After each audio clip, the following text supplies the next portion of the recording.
Good morning to members and guests. Welcome to our next installment of the ISACA South Africa Chapter's Directors Share program. I trust that you and your family are keeping well during these uncertain times. A reminder to members to please cast their vote in the board election. Voting closes on Sunday, May 3rd.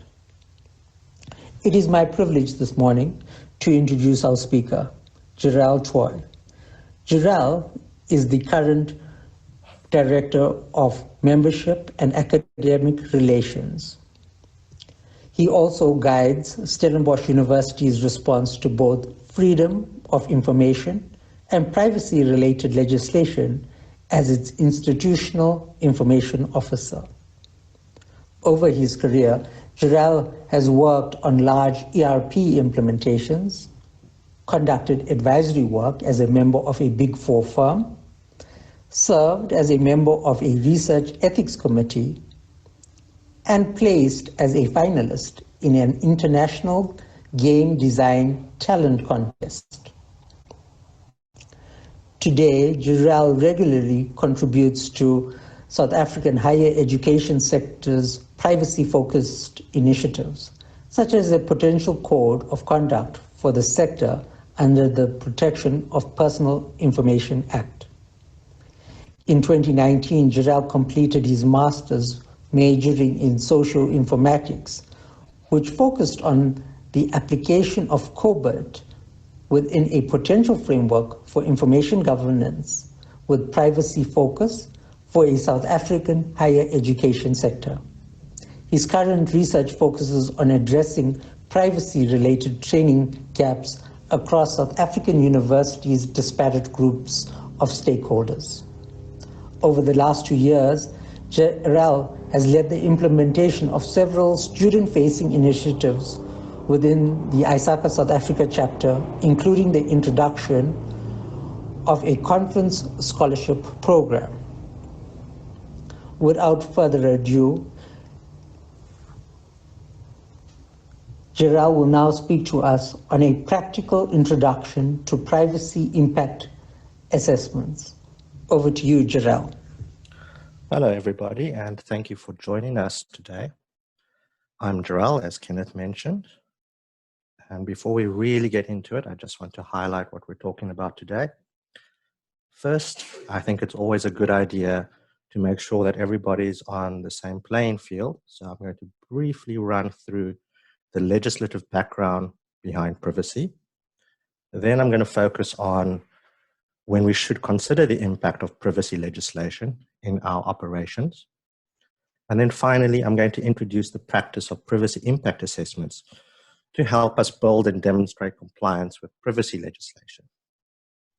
And do note, for the purpose of this presentation, that I mean no distinction between the words data, information, and knowledge. I say that because if we look at European legislation, the General Data Protection Regulation, it explicitly speaks to data, whereas in the South African context, we talk about personal information. So with that in mind, the basics of privacy. First off, privacy is a human right. Whenever somebody wants to make an argument against a privacy program, they effectively have to argue against human rights, and that's a really difficult argument to make. Next, privacy is about good governance. If we take a look at King 4, for example, some of the principles of King 4 talk about risk governance, technology and information governance, compliance governance, and assurance governance. And privacy can play a part in all of those aspects. I like to call myself a privacy professional, but when you take the time to think about it, privacy isn't really its own profession unto itself. It's more of a coordinating function between a variety of different disciplines. A privacy professional should know a little bit about, or perhaps a lot about, information security, for example, cybersecurity, records management, business process analysis. Privacy is really about coordinating all the things that we should be doing anyway in an integrated manner.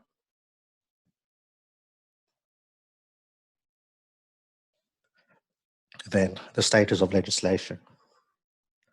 Right at the top, we have international legislation that may be in play depending on a few variables such as where your organization is located, who you may be, whose personal information you may wish to process, how you market your services, where you market your services. At the local level, we have the Protection of Personal Information Act.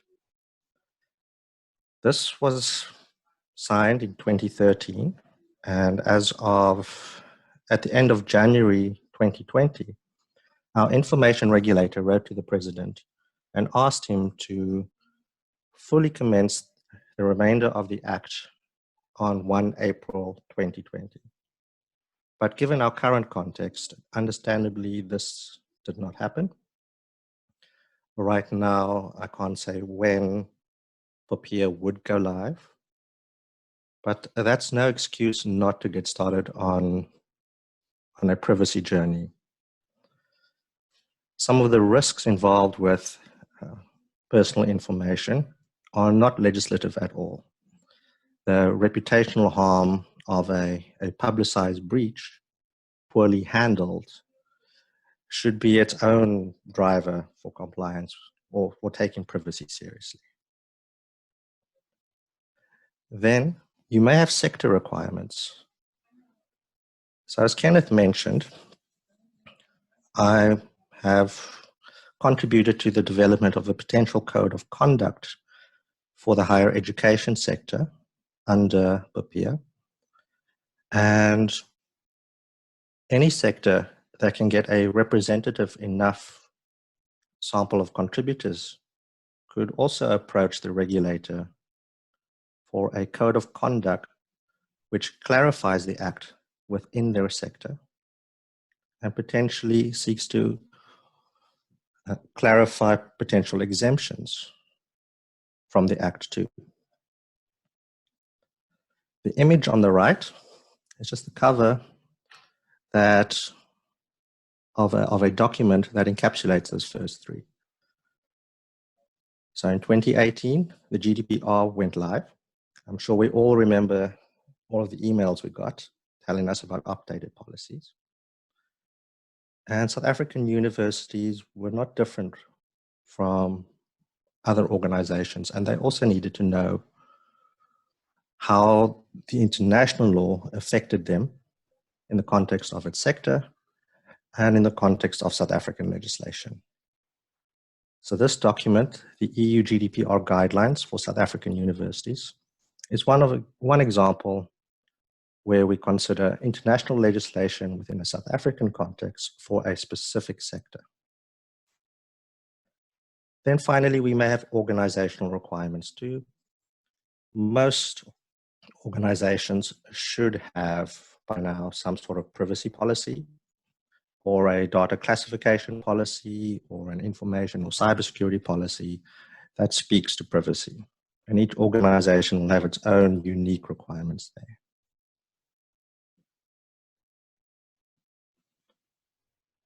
And one thing that I often find missing in more generalized talks about privacy is when can you actually process personal information?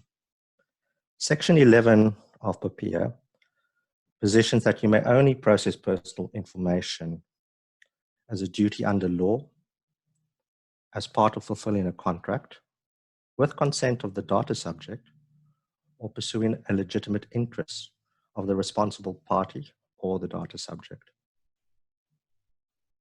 And I'd like to highlight that I didn't put consent right at the top, nor did I put consent right at the bottom. There are quite a few myths about consent, and it's not always necessary.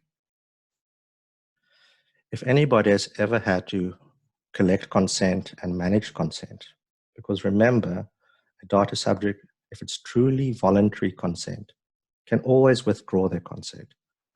If anybody has ever had to do that, you know what a mess that can be and how difficult that can be to manage. So it's not always desirable to pursue consent. especially when we have three other justifications for the processing of information.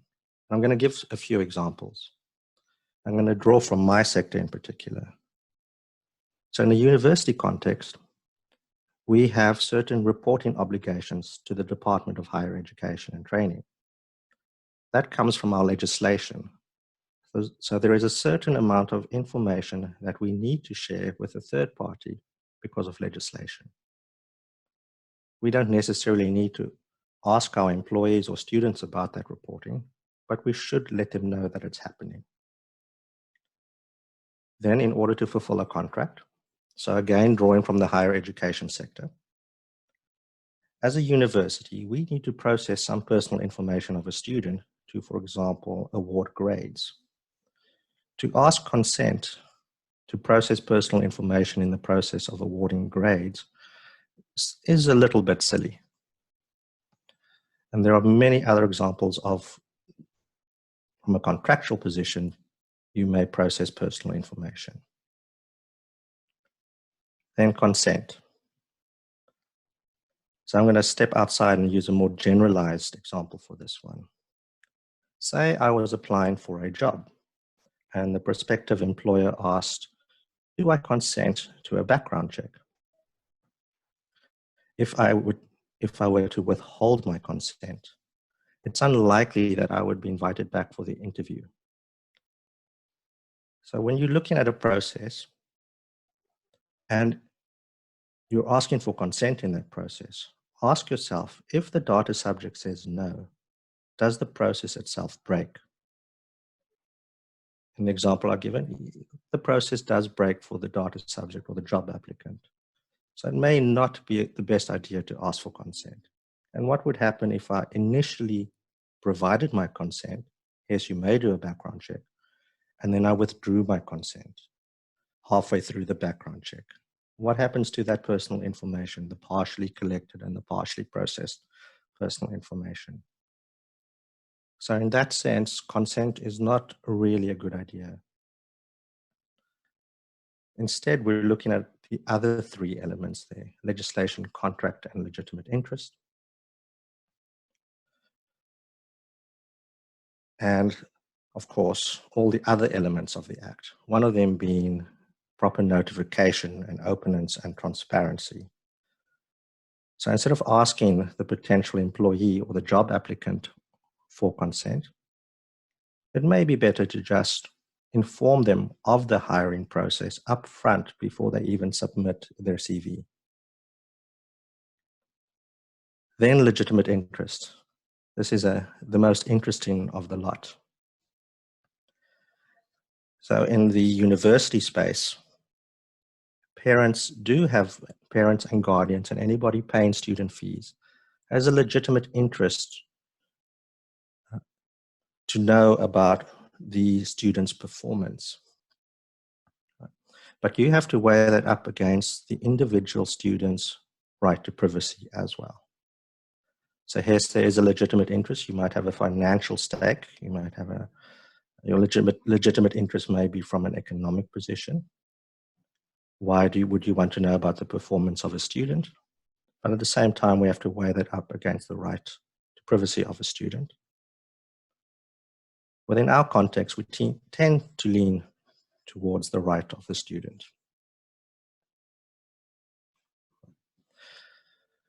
But to give another example, all of us have a legitimate interest in securing access to property, be it our own homes, or our offices, or our factories, or our warehouses, or whatever the case may be. And to enact that, or to realize that legitimate interest, we implement various physical security controls.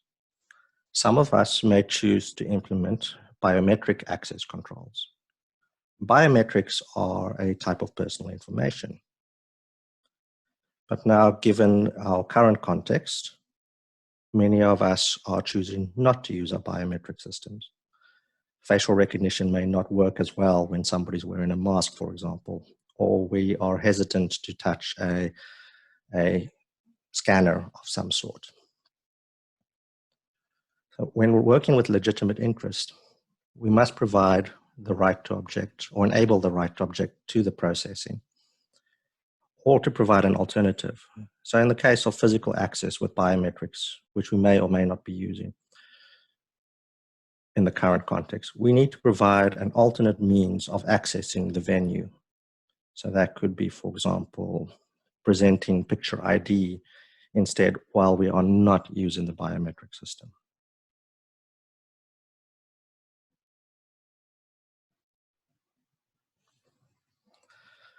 All right, now to move on to the real meat of our presentation. A privacy impact assessment may help us respond to our privacy responsibilities. If you were to look around the internet and internationally, you'll see that Europe talks about data protection impact assessments. And locally at home, our regulations talk about personal information impact assessments. I like to just call them privacy impact assessments. It's a bit easier. A PIA, or a privacy impact assessment, essentially does four things. It describes the processing of personal information. It assesses the necessity and proportionality of processing personal information. It helps manage the risks to the rights and freedoms of natural persons resulting from the processing of their personal information, and helps organizations build and demonstrate compliance with privacy legislation. I drew this from the European Union's guidelines on their data protection impact assessments. There isn't too much available from a South African perspective yet. But what I'd like to highlight is that compliance is not right at the top here. It's not first and foremost about compliance. It's more about those rights and freedoms of natural persons under number 3.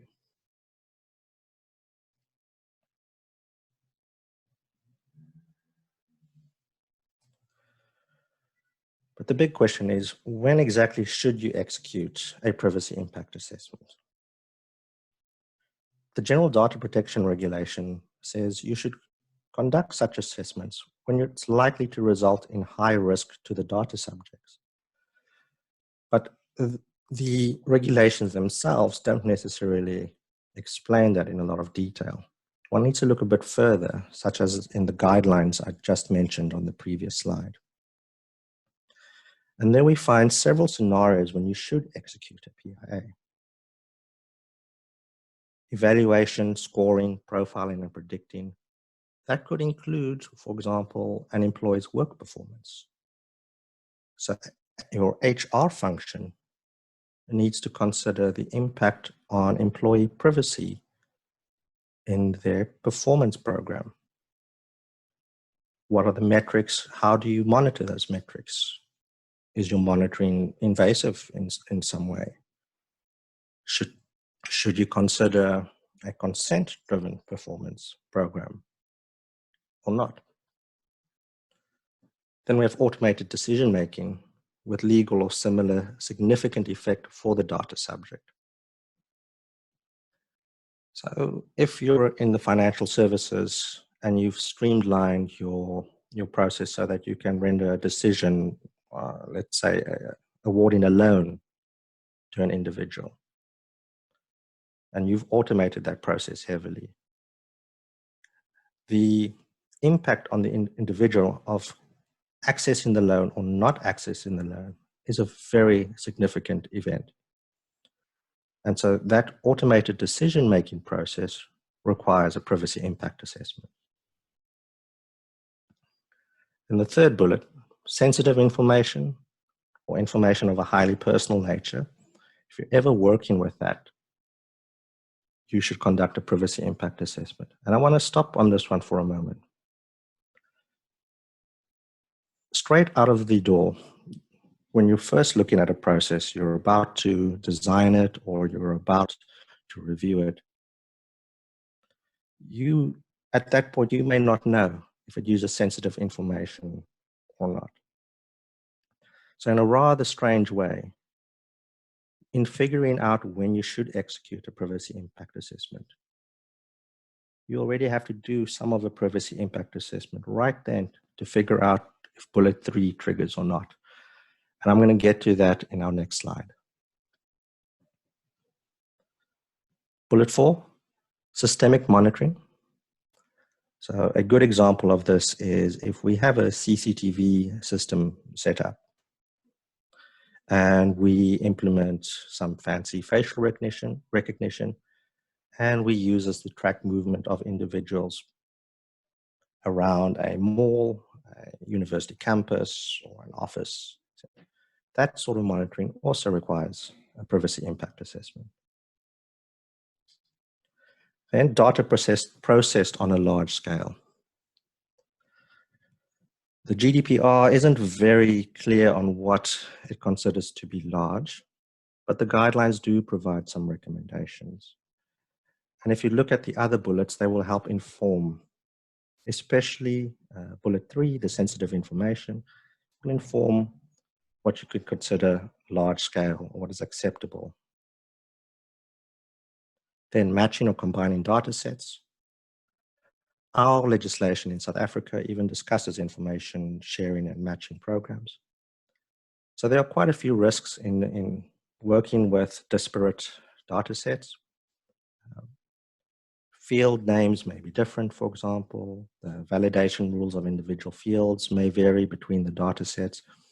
So combining them may lead to mismatches or errors. So it's always wise to conduct a privacy impact assessment as part of your ETL processes or whatever other processes you are using to combine those data sets. Then data concerning vulnerable data subjects. So one isn't automatically vulnerable just because of your age or your gender or your health status. You're not automatically vulnerable. You are vulnerable in specific contexts. And that vulnerability may be broader than a lot of us think. So for example, a child and an adult, in that relationship, the adult likely holds more power than the child. There's a power imbalance between the adult and the child. In that context, the child is the vulnerable data subject. But that same child at play with another child, that vulnerability is not necessarily there. And this applies to a broad range of potential processes and operations. So from a university space, this could be the lecturer and the student. In that relationship, the lecturer may hold the power. It could also be the researcher and the research participant.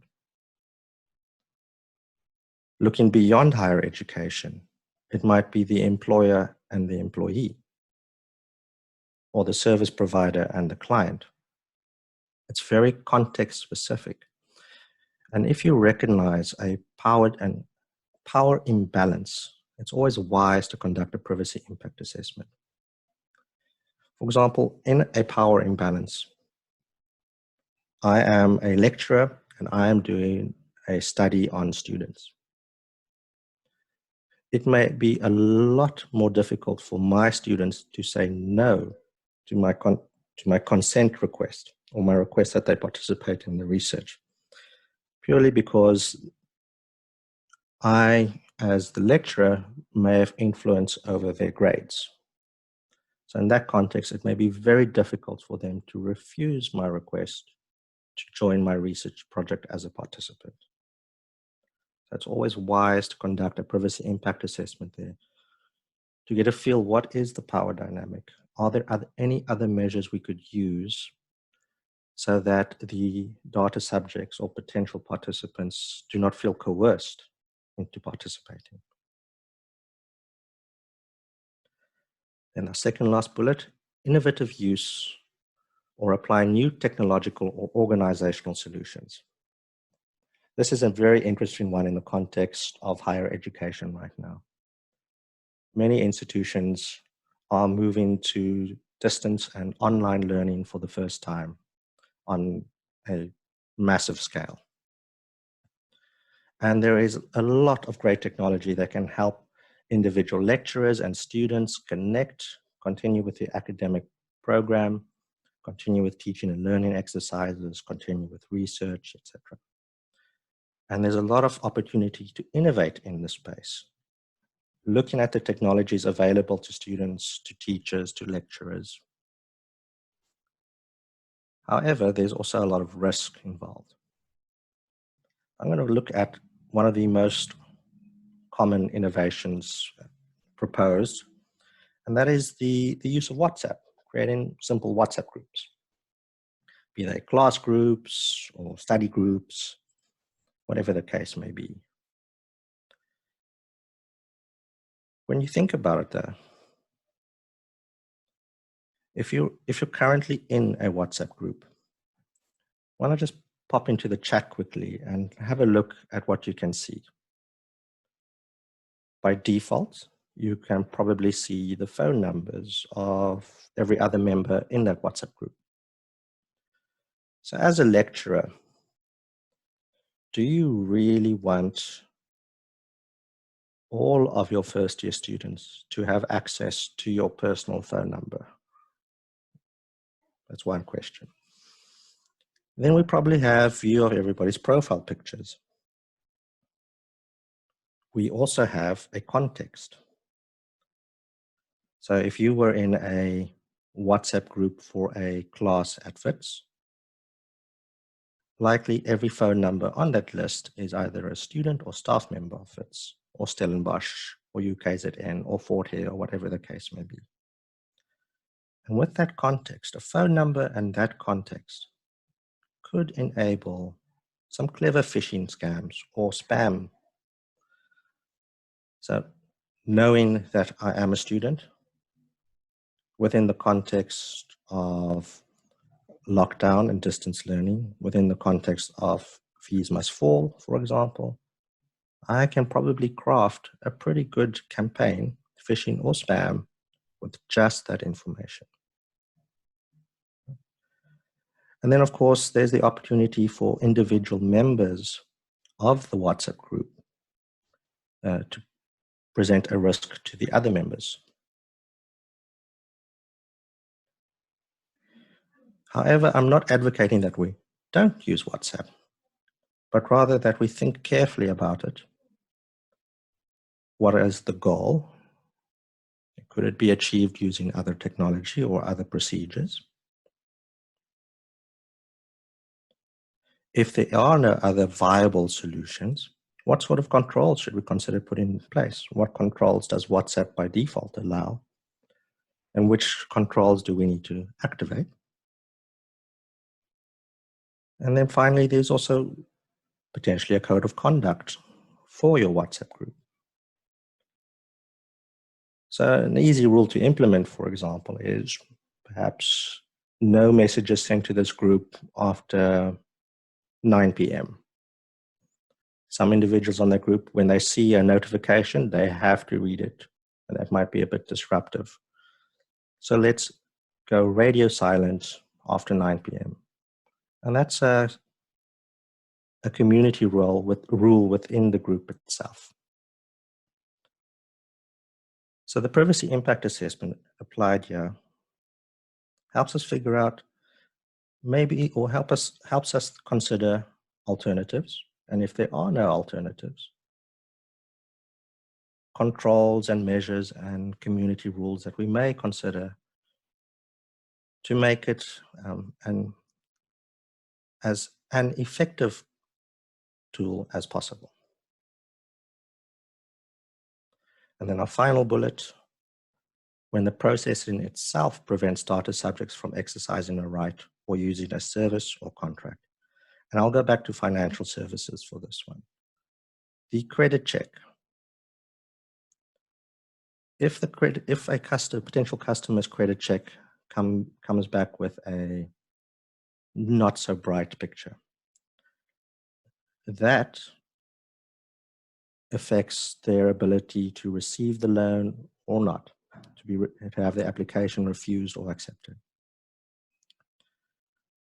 So in that case, you should conduct a privacy impact assessment to have reasonable assurance over that credit check process that it uses high quality, relevant, and up-to-date information about the data subject. We don't want to be making decisions about data that has aged out. And there are many data fields that are, at first glance, might look pretty static, but are fairly ephemeral in practice, such as your address, where you live, where you stay, your phone number, you can change your phone number. Even your ID number in a South African context can be changed.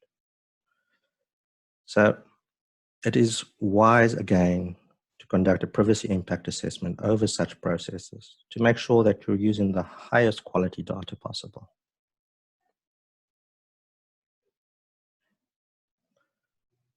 And if you remember on my last slide, I said when under the sensitive information or information of a highly sensitive nature, that's when you should conduct a privacy impact assessment.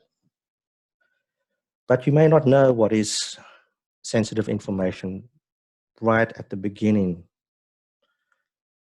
So strangely, you sort of do need to conduct at least step one of a privacy impact assessment before deciding should you pursue the rest of a privacy impact assessment. At Stellenbosch University, we have tiered our assessments. At the lowest level, or let's say at the coal face, on the front lines, we enable a self-assessment methodology. And I'm going to run us through that in a few moments.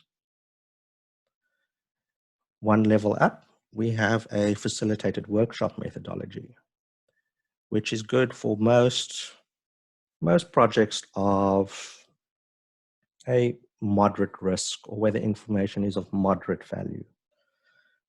And when I speak of the value of information in this context, I'm talking about the value of the information to a malicious actor. I'm not talking about the value of the information to a specific research project or to an operational process. I'm talking about the value beyond the process and beyond the research project. We have a facilitated workshop that works quite well. And at our highest level, for the processes that involve the highest value information or information of the highest risk, or processes or procedures with the highest strategic and tactical value to the organization, we have a more in-depth process that can be supported by our internal audit function. But I'm going to step back down now for our self-assessment methodology. And everybody that's online now can follow along. And when we get to the questions and answers section of the session, if anything popped up for you during this, please raise it. All right, so step one, think of the process that you want to assess. Any process that involves personal information. This could be a process within your organization. This could be a process that you experience from a customer viewpoint when you go and get yourself recorded, for example, or FECAD. Think of any process that interests you right now. And step two, identify the individual fields of personal information. This is relevant when it's a structured database, or the content or themes for unstructured personal information. So unstructured, that could be tweets, for example, blog posts, journals, audio recordings, such as when a call is made to a call center, for example. Try to think of the individual fields there and the content or themes. And quite often you'll find that they overlap. So if I was to call my bank, there are certain security questions that I go through first. And that's very structured personal information. But then the nature of my call, the reason I'm calling, the questions I ask and the answers I get, those can be in unstructured format. So jot a few down. Remember, personal information includes names, surnames, contact details, ID numbers, other identifiers, information about education, health, religion, trade union, sexual orientation, opinions. Right. Once we've all thought of a few, jotted them down. The next question is the personal information used in this process truly and completely anonymous, could not be linked in any way back to the data subject? Or is it potentially identifiable in a given context? So let's say I'm doing a research project. I am going to hold a focus group, and in that focus group, I have 5 individuals. If I record the race or gender or age of those 5 members in the focus group, unless every member of that focus group is exactly the same age, identifies in the same way in terms of gender and race, the differences between those fields allow us to identify the individuals in those 5, in that focus group. So you may be potentially identifiable in a given context. And then finally, is the information explicitly identifiable? It has my name and surname, ID number, phone number, and a picture. It's explicitly identifiable. There's a funny thing about names and surnames. They're not always on their own explicit identifiers.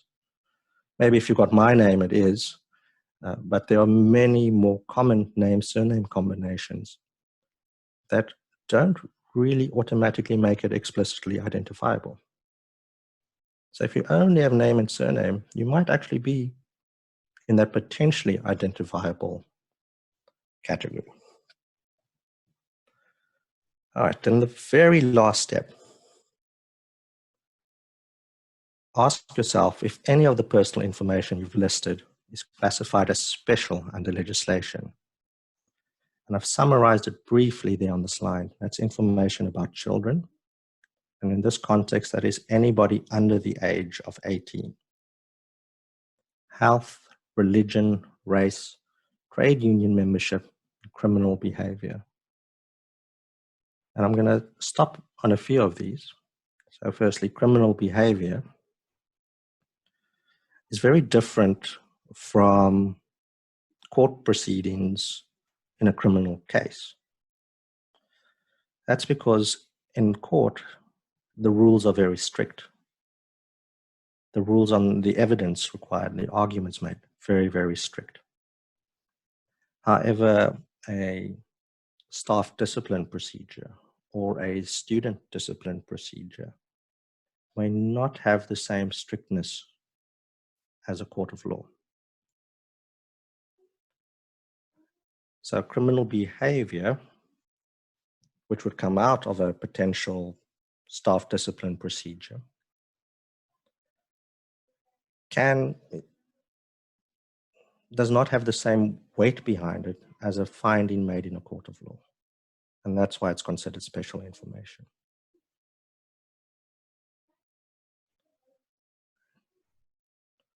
So we've all got a process in mind.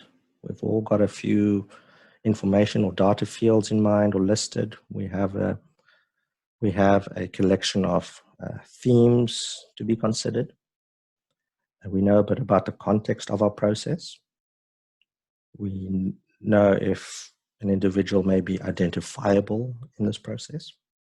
And we know if we're using any special information. Then let's score step 1. So this is part of the Stellenbosch University self-assessment methodology, where we focusing just on that third bullet from a previous list, sensitive information or information of a highly sensitive nature. If the information is completely anonymous, privacy legislation may not even apply anymore.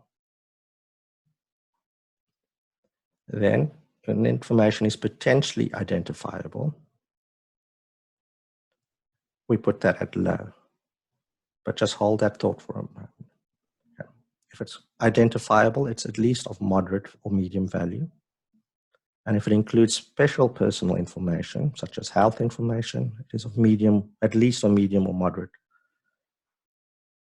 So when we go back to potentially identifiable, it means potentially identifiable, but without special personal information. Just want to make that clear. And of course, the highest value and the highest risk, it's identifiable information and includes special personal information. So an example of that last one in play, we can think of Boris Johnson's health information. It's very easy in our current context to imagine how that information or misinformation can be weaponized in all manner, in all sorts of manners, right? And this, any world leader in the current context is identifiable, and their health information at this point in time is it's a matter of public interest, to put it in bluntly. And if a world leader was to test positive, for example, that may have all manner of impact on all manner of things. Right? So identifiable information that includes special personal information is what we rate as the highest value or the highest risk. So this step one provides, in most cases, provides the necessary context to begin evaluating the appropriateness of controls. However, as I mentioned in the previous slide, that value of information is not the only reason to consider a full privacy impact assessment. So we might be only working with potentially identifiable information, but because we are matching 5 different data sets and each data set has tens of thousands of individuals involved, we have other reasons to consider a full privacy impact assessment.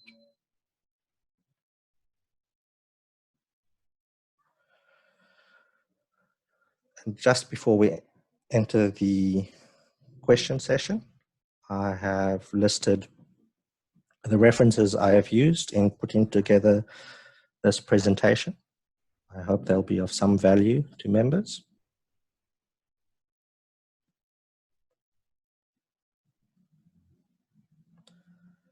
And then we can start tackling a few questions. I believe Henri will be identifying a few that have popped up in the chat, and we'll be repeating it for everyone on the line. Henri? Hi, Gerald. Thank you so much for that wonderful presentation and the time and effort you put into this. It was wonderful listening to you. Okay, so we do have a couple of questions in the chat box. So I will just read it to you and then over to you. Okay, so the first question is from Shaul. He said, I worked in the food industry where if employees are off sick and return to work, had to disclose their conditions to the company that would share the reason for their sick leave to the supervisors to be able to allocate them to low-risk production areas according to the FDA and SA food safety legislations. How do you get permission to do this? All right. So You want me to repeat it? No, I've got it. Thanks, Henri. I'm going to start by looking at our current context of lockdown. So earlier this month, maybe it was late last month, the information regulator released a guidance note about the application of PAPIA within our current context. And a very interesting aspect in those guidelines discusses consent. So specifically it says, can an employee refuse to consent to a test for COVID-19? And the answer from the information regulator from a PAPIA's perspective was no, the employee cannot refuse that consent. The employee cannot refuse testing in the context of COVID-19. And if we go back to that list of 4 justifications I had near the start of the presentation, that means we're not really working with consent, are we? We're looking more closely at maybe legitimate interest, but probably legislation or legislative duty.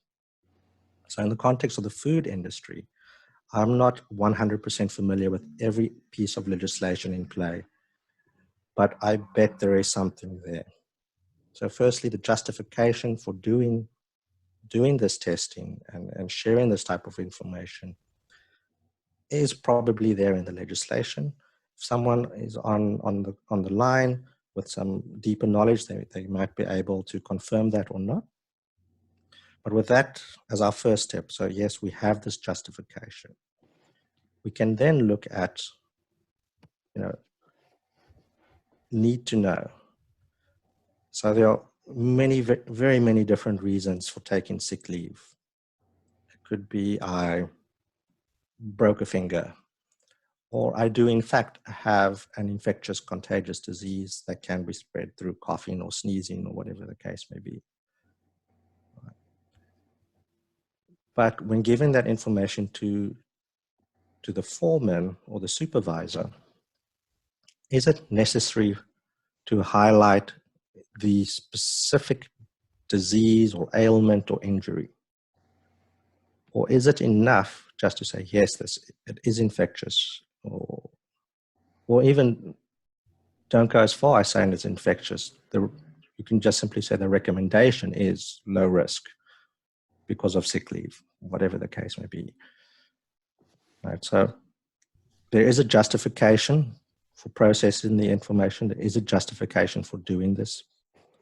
But the way in which you do it, you should still consider the dignity of the employee, right? Because there is still stigma around HIV, for example.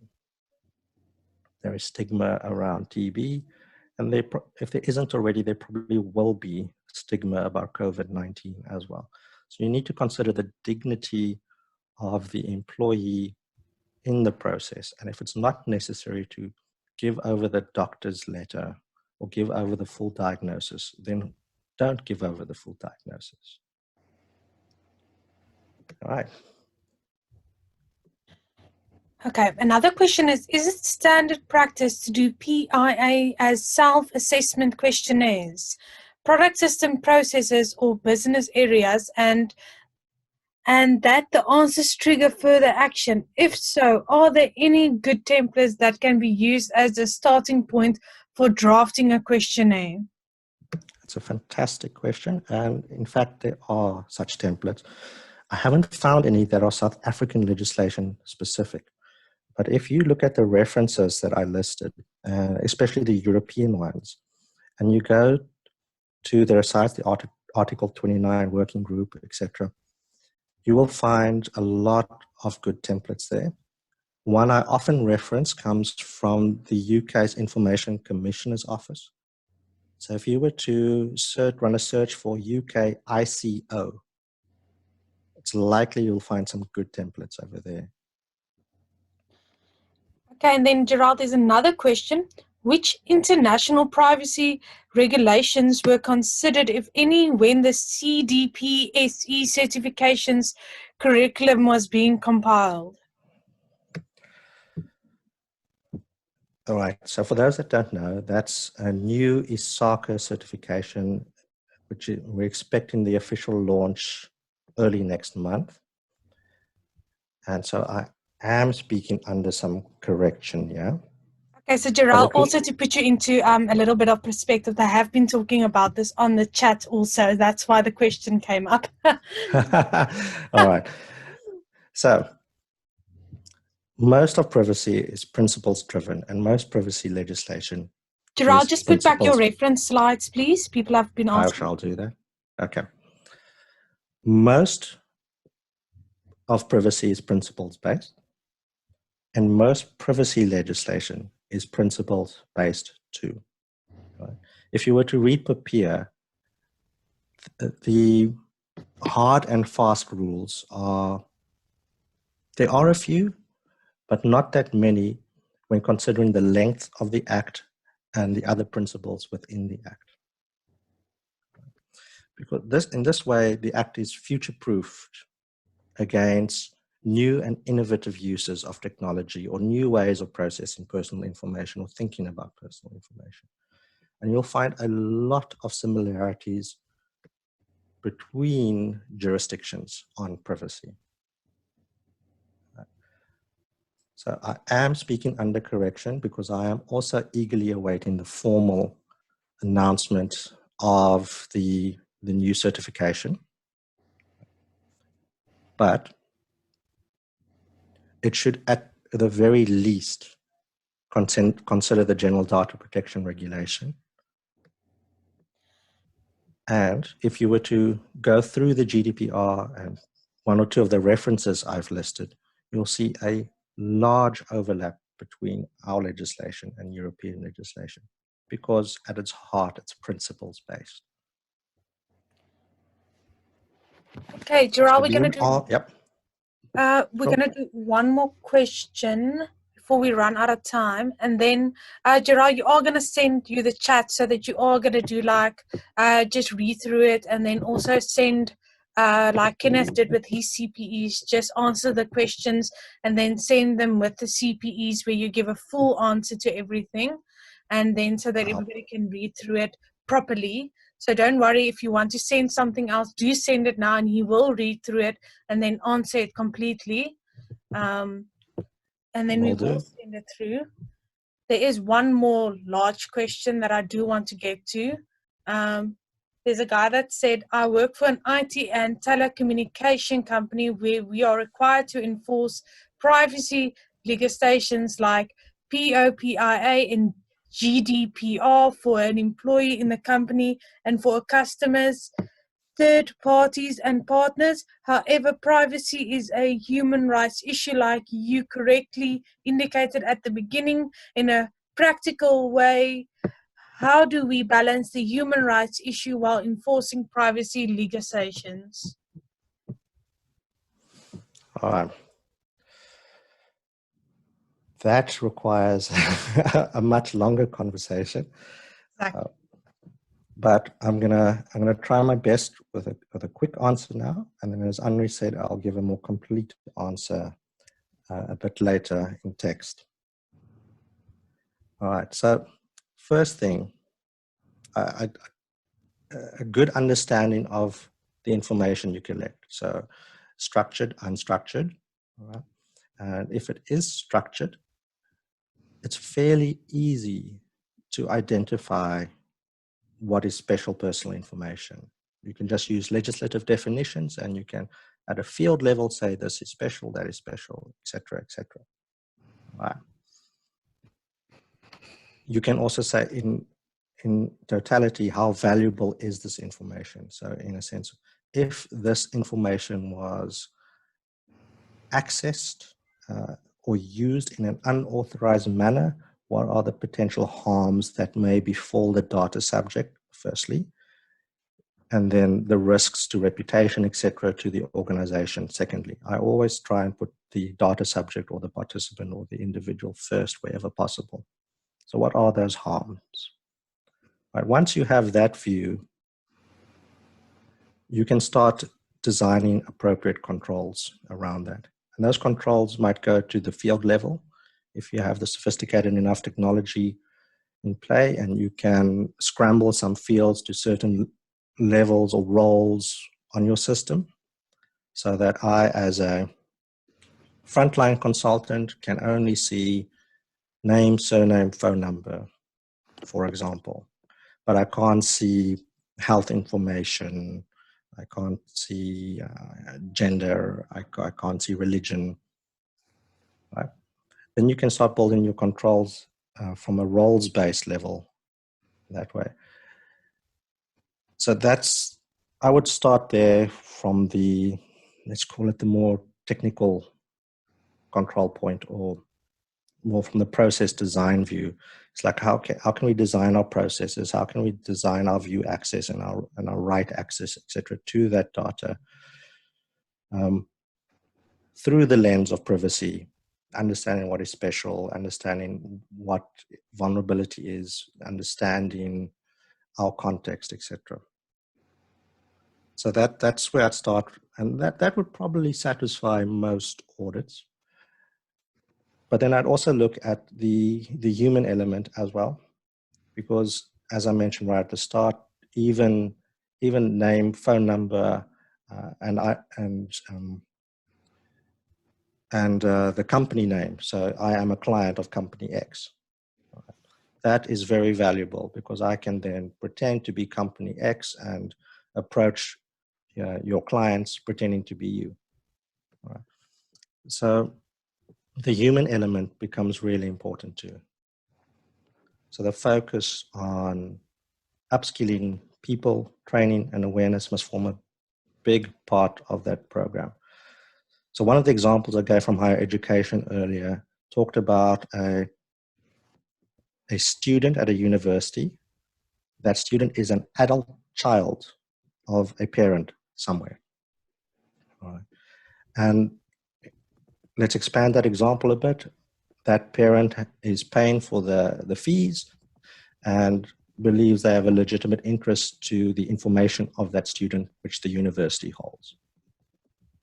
We may have the best controls in place, but if a parent can badger a junior lecturer into giving up the information rather than going through the formal channels of requesting information, if they can just find a lecturer phone number and badger that lecturer into giving the information, then our controls are not adequate.